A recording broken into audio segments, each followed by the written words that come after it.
สบายดีมื้อนี้เราจะพาไปยิงนกแซวตอมดอกอีกแล้วเพราะว่ามีทีมงานแจ้งมาว่าเห็นต้นดอกนกแซวเข้าหลายมาติดตามนำกันเลยว่า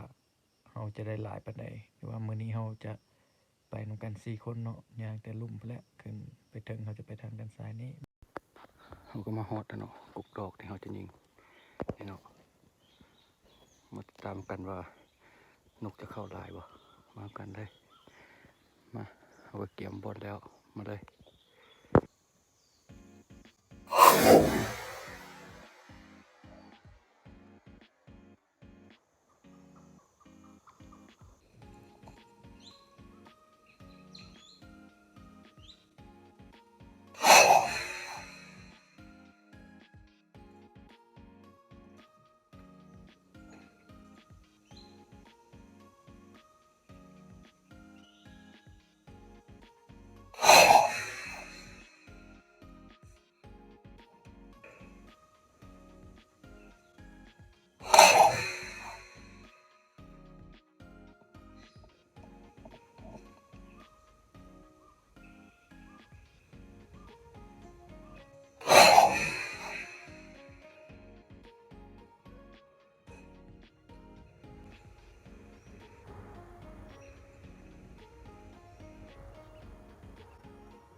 สวยนิดนึง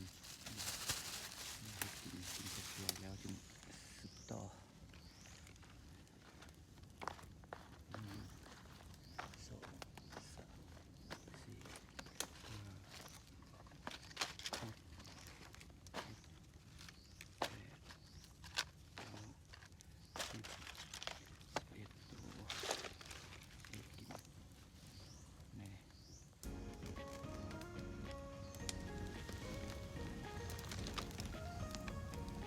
5 สวยสู้กันต่อกินข้าวสวยก่อนครับแรก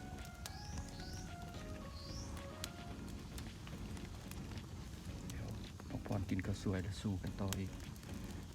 เบิ่งว่ามันสิมาบ่ต้องสวย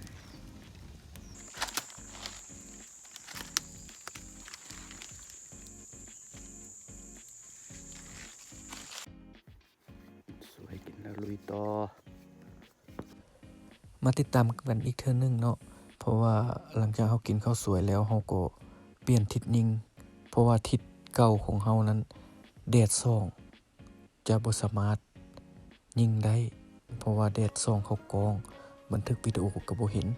เราเลยเปลี่ยนมาอีกทิศหนึ่งยิงเพราะว่าอยู่ด้านข้างแดดมาติดตามกันเลยว่าต้นสวยนี้นกจะเข้าหลายบ่หรือว่าจะเป็นยังไงมาติดตามต่อเลย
ฝนตกลงมาใส่แล้วบ่ได้ยิงแล้วเนาะ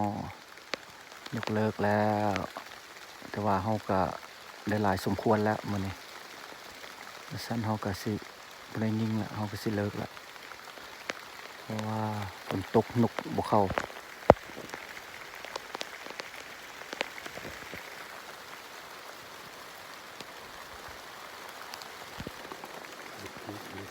ฝนตกแล้ววับก็ได้ตึกหนึง เอามาซื้อ3ตัว เมื่อเราจึงรวบรวมให้เบิ่งนี่สิกลับแล้วเนาะมันเนาะฝนก็ตกบ่เซาแล้วสิได้กลับแล้ว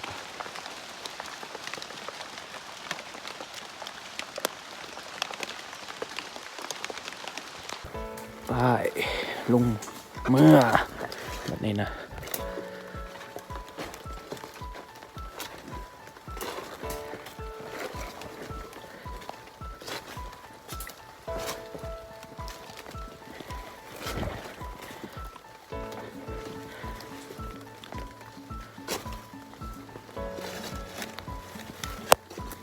ฝนตกทางเดือดมืดนะไป